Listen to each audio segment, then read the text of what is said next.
नमस्कार, मी रुशाली यादव सारंग। या बुलेटिनमध्ये आता आपण बातम्या विस्ताराने पाहूयात। बुलेटिनच्या सुरुवातीला महत्त्वाची आणि मोठी बातमी। मुंबईमध्ये मध्य रेल्वेवर 3 दिवसांसाठी विशेष मेगा ब्लॉक घेण्यात आलेला आहे। महत्त्वाची बातमी आपण पाहताय। 3 दिवसांसाठी 930 लोकल फेऱ्या रद्द करण्यात आलेल्या आहेत आणि अनेक एक्सप्रेसच्या फेऱ्या सुद्धा रद्द करण्यात आल्या आहेत। अनेक फेऱ्या रद्द झाल्याने स्थानकांवर प्रवाशांची गर्दी पाहायला मिळते आणि लोकल सुद्धा उशिराने धावतायत।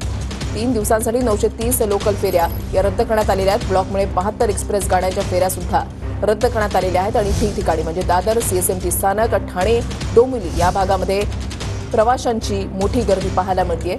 तर इकडे बेस्ट प्रशासन अतिरिक्त 486 फेऱ्या ब्लॉक काळामध्ये चालवणार आहे।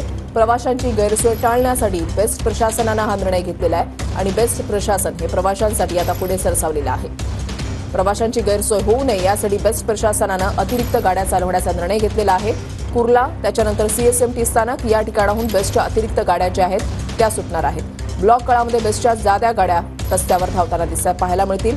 मध्य रेल्वेवर 3 दिवसांचा विशेष मेगा ब्लॉक घेण्यात आलेला आहे आणि ही काम जे आहे ते सुरू झालेले आहे। सीएसएमटी स्थानक आणि ठाणे या ठिकाणी फलाट क्रमांकांवर विस्तारीकरणाचं काम जे आहे ते हाती घेण्यात आलेले आहे। ही 3 दृश्य जी आहेत ते आपण या ठिकाणी पाहताय। सीएसएमटी स्थानकावर प्रवाशांची गर्दी पाहतोय। बसची सुविधा जी आहे ती सीएसएमटी स्थानकामधून करण्यात आलेली आहे। तर कुर्ल्यामधून बसची सेवा जी आहे ती सुद्धा देण्यात आलेली आहे आणि ठाण्यामध्ये बससाठी मोठी गर्दी झाल्याचं सुद्धा पाहायला मिळतंय बस स्थानकावर। आणि दुसरीकडे आपण कशा पद्धतीने आता काम जे आहे ते सुरू झालेलं आहे या विशेष मेगा ब्लॉकमध्ये ते पाहतोय। सीएसटी रेल्वे स्थानकावरून नंदकिशोर गावडे आमचे प्रतिनिधी आमच्या सोबत आहेत। अधिक माहिती जाणून घेणार आहोत। नंदकिशोर, आता सकाळचे 8:30 वाजता आहेत, काय स्थिती आहे? नक्कीच वैशाली, 8:30 वाजता आहे। खरं तर मुंबई कधी झोपत नाही असं पण म्हणतो, कारण खरं तर हे चित्र सकाळी 7 वाजल्यापासूनच आपल्याला पाहायला मिळते।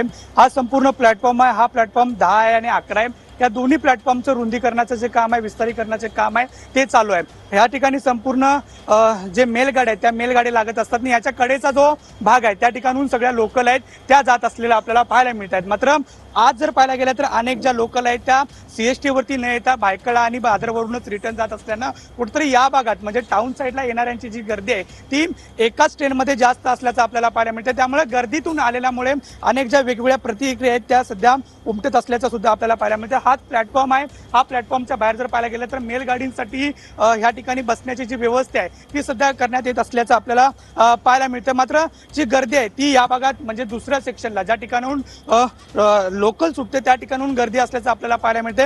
एकंदरीत काल रात्री 12:30 वाजल्यापासून हा संपूर्ण मेगा ब्लॉक सुरू आहे, तो रविवारी दुपारपर्यंत हा संपूर्ण मेगा ब्लॉक असणार आहे आणि यामुळे एकंदरीत जर पाहायला गेलं तर याचा कुठेतरी फटका सर्वसामान्य मुंबईकरांना बसत असताना आपल्याला पाहायला मिळतंय। मात्र बेस्टकडून जर पाहायला गेलं तर ज्या अतिरिक्त गाड्या आहेत त्या सोडण्यात आलेल्या आपल्याला पाहायला मिळतात। टाउन साईडला ज्या गाड्या आहेत त्या ठिकाणून अधिक ज्या गाड्या आहेत त्या असलेल्या आपल्याला पाहायला मिळतात। कुलाबातून जवळपास 30हून अधिक ज्या गाड्या आहेत त्या निघत असतात। छत्रपती शिवाजी महाराज टर्मिनलचे जे बस स्थानक त्या ठिकाणून जी गर्दी आहे ती अनेक होत असलेली आपल्याला पाहायला मिळते।